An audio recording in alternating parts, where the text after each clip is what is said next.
இல்வாழ்வான் என்பான் இயல்புடைய மூவர்க்கும் நல்லாற்றின் நின்ற துணை. இல்லறத்தில் வாழ்பவனாகச் சொல்லப்படுகிறவன் அறத்தின் இயல்பை உடைய மூவருக்கும் நல்வழியில் நிலை பெற்ற துணையாவான். துறந்தார்க்கும் துவ்வா தவர்க்கும் இறந்தார்க்கும் இல்வாழ்வான் என்பான் துணை. துறந்தவர்க்கும் வறியவர்க்கும் தன்னிடத்தே இறந்தவர்க்கும் இல்லறம் மேற்கொண்டு வாழ்கிறவன் துணையாவான். தென்புலத்தார் தெய்வம் விருந்தொக்கல் தானென்றாங்கு ஐம்புலத்தா ரோம்பல் தலை. தென்புலத்தார் தெய்வம் விருந்தினர் சுற்றத்தார் தான் என்ற ஐவகையிடத்தும் அறநெறி தவறாமல் போற்றுதல் சிறந்த கடமையாகும்.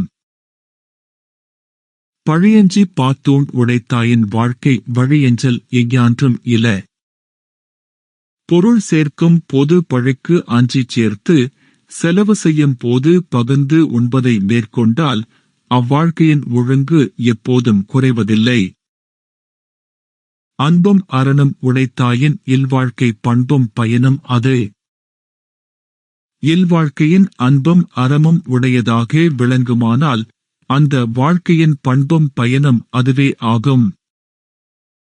அறத்தாற்றின் இல்வாழ்க்கை ஆற்றின் புறத்தாற்றில் போவை பெறுவ தெவன். ஒருவன் அறநெறியில் இல்வாழ்க்கையைச் செலுத்தி வாழ்வானானால் அத்தகையவன் வேறு நெறியில் சென்று பெறத்தக்கது என்ன? இயல்பினான் இல்வாழ்க்கை வாழ்பவன் என்பான் முயல்வாருள் எல்லாம் தலை. அறத்தின் இயல்பொடு இல்வாழ்க்கை வாழ்கிறவன் வாழ முயல்கிறவன் பல திறத்தாரிலும் மேம்பட்டு விளங்குகிறவன் ஆவான். ஆற்றின் ஒழுக்கி அறநிழுக்கா இல்வாழ்க்கை நோற்பாரின் நோன்மை உடைத்து. மற்றவரை அறநெறியில் ஒழுகச் செய்து தானும் அறம் தவறாத இல்வாழ்க்கை தவம் செய்வாரைவிட மிகச்சிறந்த வல்லமை உடைய வாழ்க்கையாகும். அரண் எனப்பட்டதே இல்வாழ்க்கை அஃதும் பிறன்பழிப்ப தில்லாயின் நன்று. அறம் என்று சிறப்பித்து சொல்லப்பட்டது இல்வாழ்க்கையே ஆகும். அதுவும் மற்றவன் பழிக்கும் குற்றம் இல்லாமல் விளங்கினால் மேலும் நன்மையாகும். வையத்துள் வாழ்வாங்கு வாழ்பவன் வானுரையும் தெய்வத்துள் வைக்கப்படும்.